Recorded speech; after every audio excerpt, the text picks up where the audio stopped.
Quisiera abordar como paso inicial de esta visión cristiana de hoy una cuestión muy fundamental que yo creo que debemos profundizar. Y para eso traje 2 videos para contrastar ideas y luego de eso yo voy a plantear la tesis para que podamos dialogarle y la gente en la casa también pueda opinar. ¿Qué les parece? Y tiene que ver con la justicia social. Creo que la justicia social es una categoría que tenemos que empezar a trabajar muy fuertemente para hacer el contrapeso, ¿cierto?, a medidas no solamente chilenas, sino que latinoamericanas y mundiales, que van en detrimento de la fragilidad humana. La fragilidad humana ridiculizada, de alguna manera, ¿cierto?, caricaturizada, ¿cierto?, burlándose de esa fragilidad humana, y que bíblicamente tenemos una obligación de defender.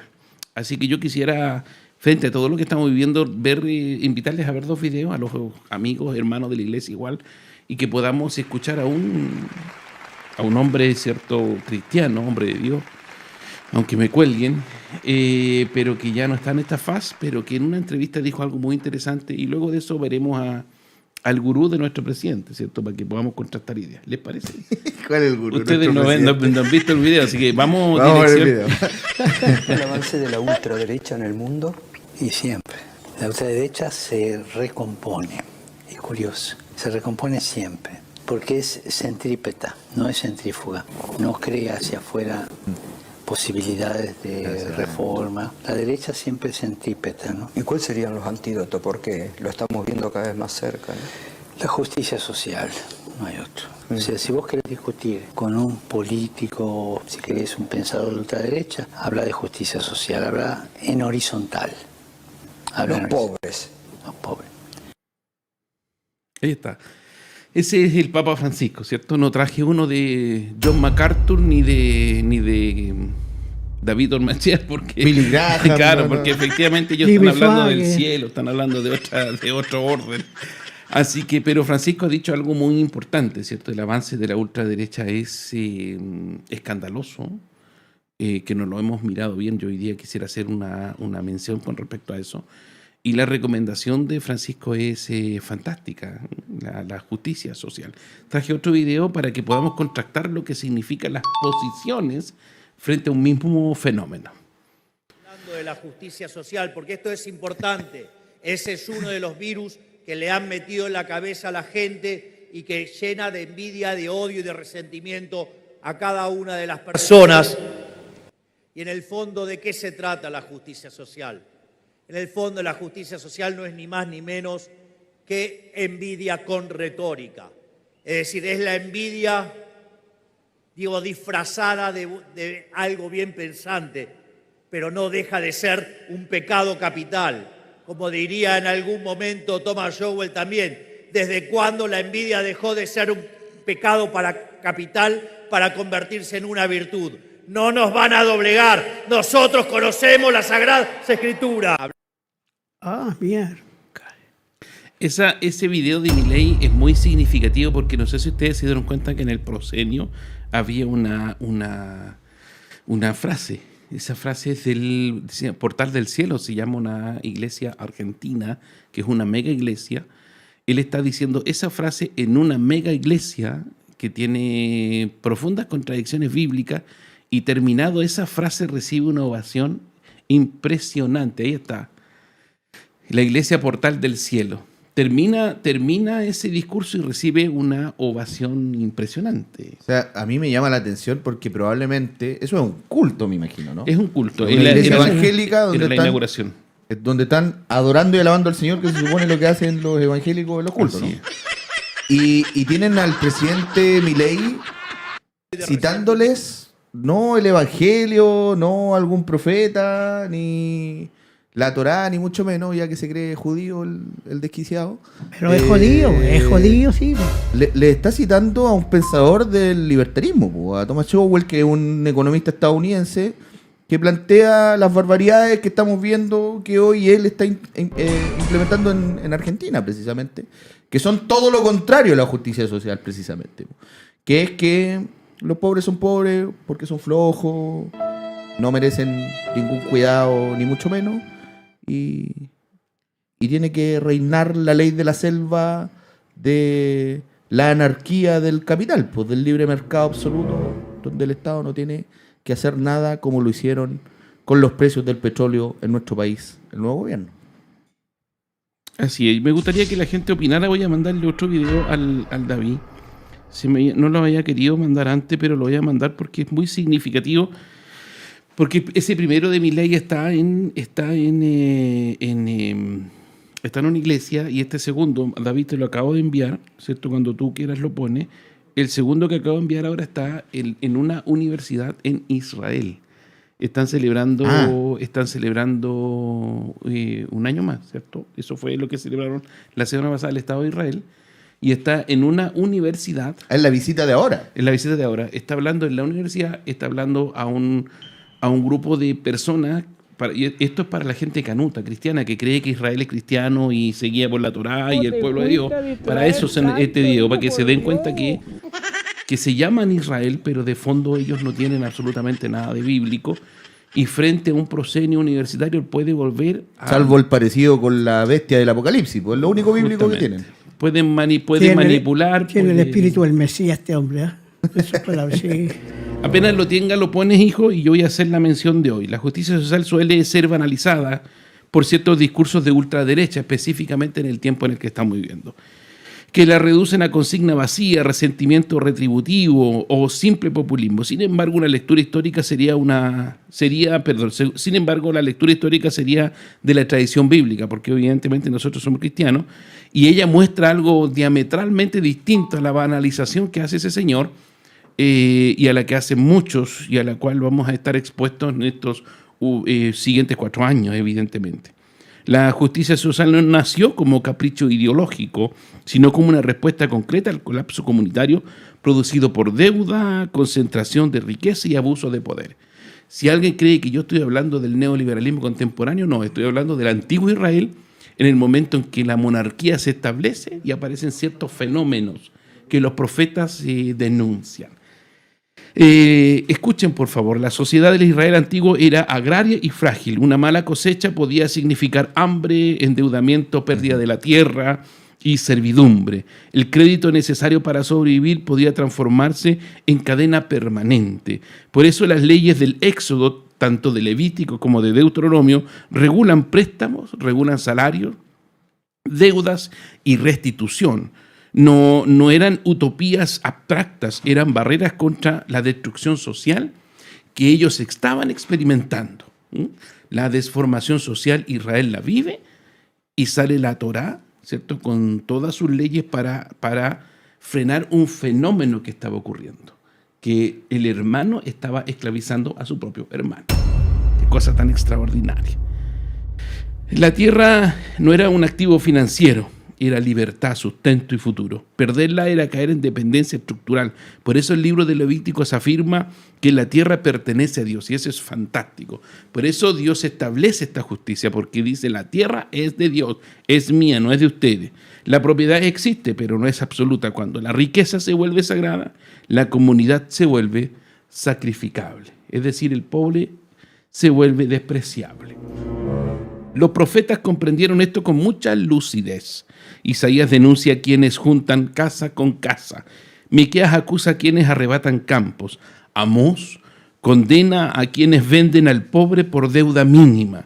No hablaban en abstracto, denunciaban concentración patrimonial, corrupción judicial y élite que prosperan sobre la ruina del hermano judío pobre. La justicia social bíblica, por lo tanto, no exige igualitarismo mecánico, que es la caricatura que se hace, que exige algo más profundo todavía, que ninguna libertad económica sea legítima si produce servidumbre masiva, que ninguna religión sea verdadera si convive con la explotación, que ninguna nación sea sana cuando convierte parte de su pueblo en descarte. Aquí emerge lo profético apocalíptico, revelar lo que el poder llama normal, cuando se glorifica la acumulación ilimitada como mérito puro. Hay que preguntar por privilegios heredados, monopolios protegidos y vidas precarizadas. Cuando se ridiculiza la justicia social, como lo hace este señor, como envidia, conviene recordar que muchas fortunas crecieron bajo ventajas legales, específicamente en Chile, y acceso desigual al poder. Termino. Toda sociedad que idolatra riqueza, neutraliza deuda perpetua y sacraliza privilegios, prepara su propia crisis, violencia, fractura social, desconfianza y resentimiento. Eso en lenguaje bíblico es juicio histórico. La señal del extravío no es solo que existan pobres, es que haya poderosos que llamen normal a producirlos. Así comienza la voz profética. Bien. Dijo parece que es la ministra de Ciencia, que lo mejor que le había pasado en la vida era haber nacido pobre. Es una extrema. Vamos a ver el video y luego les invito a que comenten. Determinadas culturas no vamos a poder convivir, porque si nosotros respetamos el derecho a la vida, no podemos convivir con quienes nos quieren matar. Los políticos toman decisiones en función si les genera votos o no. A un político se le ocurre una idea brillante llamada justicia social. Supongamos que tengo 5 personas, una persona tiene $500 y los otros 4 tienen 0. Va a venir y va a decir, uy, esto es profundamente injusto. No le importa si el que tiene 500 se mató laburando y le quita 400 al que tiene 500 y le da 100 a cada uno de los 4 restantes. Ahora todos tienen 100 cada uno. Si van a ir a una elección, va a ganar con el 80% de los votos. Pero eso es profundamente injusto, con lo cual eso no va a terminar bien, va a terminar mal. Yo vengo de un lugar donde durante muchos años se hizo eso. Y vaya que tengo que luchar para explicar que esto es injusto y que deriva en el desastre. Bueno, eso lo está haciendo en Israel, lo hace frente al pueblo de Dios, expertos en la Torá, bueno, para que la gente se dé cuenta. Es por esa razón que yo decía que este hombre tiene espíritu de Mesías, y ahora voy digamos, a explicarle un poco más por qué. Porque si lo está hablando en Israel, es el pensamiento que tienen ahora Israel. Israel está esperando a su Mesías, y su Mesías les va a entregar a todo el resto del mundo en esclavitud para beneficio de ellos. Y eso está en el libro que tienen ellos, Talmud. en el Talmud. Por eso yo invito a los cristianos a informarse mucho más, porque la historia nos enseña. Y se agrega una muy mala y pésima digamos, interpretación de un texto bíblico ya del Nuevo Testamento o del Nuevo Pacto, como llaman algunos. Y es que si Dios alimenta las aves, voy a decirlo cortito, ¿cuánto más a vosotros, hombres de poca fe? Uh-huh. ¿Y cómo lo interpretan? De que, bueno, Dios nos va a alimentar, así que no importa la pobreza que tengamos. Así lo interpretan. Y es lo contrario. Si Dios nos alimenta, debemos tener para nuestro sustento sin ningún problema, porque es Dios que nos está alimentando. Entonces, rebajamos la bendición de Dios para nosotros ahora, ¿a qué? A que seamos pobres, y como lo dijo un ministro, mientras más pobres, más felices. Lo digo irónicamente, gloria al Señor por eso. Oye, quería saludar a Gabriel Rives, que nos está enviando un saludo en YouTube desde la región de Atacama, Copiapó, así que un abrazo para la gente con la que estuve compartiendo este fin de semana, e invitarles también a comentar el tema que estamos tratando hoy, que tiene que ver con la justicia social y la perspectiva desde la fe. La Débora dice, la conversación y el diálogo debería unir, pero causa el miedo que se ha impuesto, hoy se le teme y se evita, no sea que nos confundamos. Saludos desde la región de Atacama, Copiapó, Gabriel Rives, un abrazo, compita, por saludar. Y la Febe dice, una falta de mente ese hombre, a propósito de lo que decía el presidente Milei. Yo creo que hay una cuestión que hay que develar en medio de esta conversación. Mira, no sabía, saludo a la Francisca, que estuvo de cumpleaños, cumplió 19 añitos, le manda saludos ahí la Lili. Yo no pude estar en su cumpleaños porque andaba en Copiapó, así que un abrazo para ella también. Yo creo que lo que hay que develar es también qué te quiere mostrar el texto bíblico que relata el pastor Renán cuando señala que dado el fenómeno económico del pueblo hebreo, surge, se supone, creemos nosotros, Esa es la lógica. inspiración divina Esa y es. se escribe el Éxodo, el Levítico y el Deuteronomio. Es decir, Dios interviene para apuntar aquello que está incorrecto. Así y mismo dice, en mi pueblo hay injusticia y la manera de corregirla es esta y esta y esta, ¿cierto? Entonces mi pregunta es, bueno, ¿cómo eso se traduce a nuestro tiempo? Porque en nuestro sistema económico lo que estamos viendo es que también hay profundas injusticias. Y ahí uno podría decir, bueno, ¿dejó de hablar Dios? ¿Dejó de preocuparse de la injusticia social? Porque por algo lo hizo en el momento del Antiguo Testamento. ¿Por qué no lo hace hoy? Bueno, la verdad es que Dios nos habla todo el rato po, y lo deja bien clarito. El propio Jesús lo dice en Mateo 25. Porque el criterio sigue siendo el mismo. Nosotros le llamaremos justicia social, pero en concreto lo que dice él es hacerle justicia a quién? Al pobre, a la viuda, al huérfano, al encarcelado, al enfermo, al anciano, al migrante. Entonces el criterio está claro. Cuando viene una persona con sus facultades mentales trastocadas, como ocurre en el caso del presidente Milei, alimentado de una ideología tremendamente peligrosa que exalta a un país en particular con argumentos supuestamente bíblicos, además, que es lo más triste, y te dice que la justicia social es todo lo malo.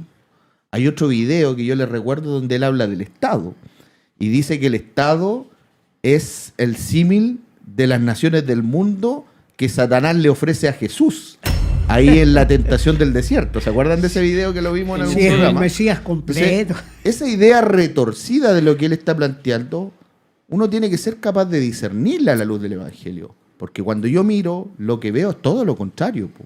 Lo que nos dice el Evangelio es, hagan justicia social. Es, construyan una manera de relacionarse, que le llamamos Estado hoy día, donde se proteja a aquellos que están en situación de indefensión, donde se proteja a aquellos que están en situación de vulnerabilidad. Conversaba este fin de semana, y cierro con esto, precisamente con la ex subsecretaria y con la diputada Chonhaut, la ex subsecretaria Gallegos, sobre la situación de los niños y niñas en nuestro país que nacen en familias y entornos familiares de mucha pobreza, pero también vinculados al narcotráfico o al consumo de drogas, estupefacientes, de alcoholismo. ¿Y por qué se los comentaba? Porque yo tengo una persona en mi familia que trabaja en la Fundación Integra, que es la que atiende a los niños más pequeños de nuestro país en su primera etapa escolar, en los jardines infantiles y salas cunas. Y ella me contaba, ella trabaja en un sector popular de la comuna, de la región metropolitana, perdón, no voy a decir la comuna, y me contaba cómo llegan niños maltratados, mal alimentados, sucios, desvalidos, pero además hablando de que su mamá vende drogas o que su papá le pega a su mamá. Y tú te empiezas a preguntar cuál es el futuro que le puede esperar a un pequeño de 3 años, que ese es su tema de conversación. Ninguno, ningún futuro. Complejo. ¿Y qué se necesita ahí? Precisamente un Estado que se haga cargo de entregarle el cariño, el amor, el cobijo, las herramientas que su familia no le está entregando. Entonces, que alguien te venga a decir que el Estado es malo, injusto, innecesario y que la justicia social es una manera retorcida de entender la forma de relacionarnos porque está sostenido en poco menos que en la avaricia o en algo por el estilo, efectivamente es increíble, es irracional y no tiene ningún sentido en la realidad que uno analiza en su entorno. Bueno, la escritura es clara y yo quisiera citar las palabras de Jesús con respecto al tema que estamos tratando. Y es lo que debiéramos estar haciendo los cristianos. Dice, ama a Dios por sobre todas las cosas y a tu prójimo como a ti mismo. Ese a ti mismo a mí me suena y me revienta en la cabeza que es algo que nadie está dispuesto a hacer. No, yo primero. El capitalismo es eso, amontonar, como el rico en la Escritura que agrandó los graneros. ¿No? Y a ti mismo, cuando Jesús dice estas palabras, en esto se resume la ley y los profetas. Y termina Efesios 2:20, con esto quiero terminar, dice, edificados sobre el fundamento de los apóstoles y profetas, siendo la piedra principal Jesucristo mismo. Así que amar a Dios y amar al prójimo no dice ama a tal persona, ni ama esto, ni ama esto, no, al prójimo como a ti mismo. Ahí deberíamos estar construyendo los cristianos.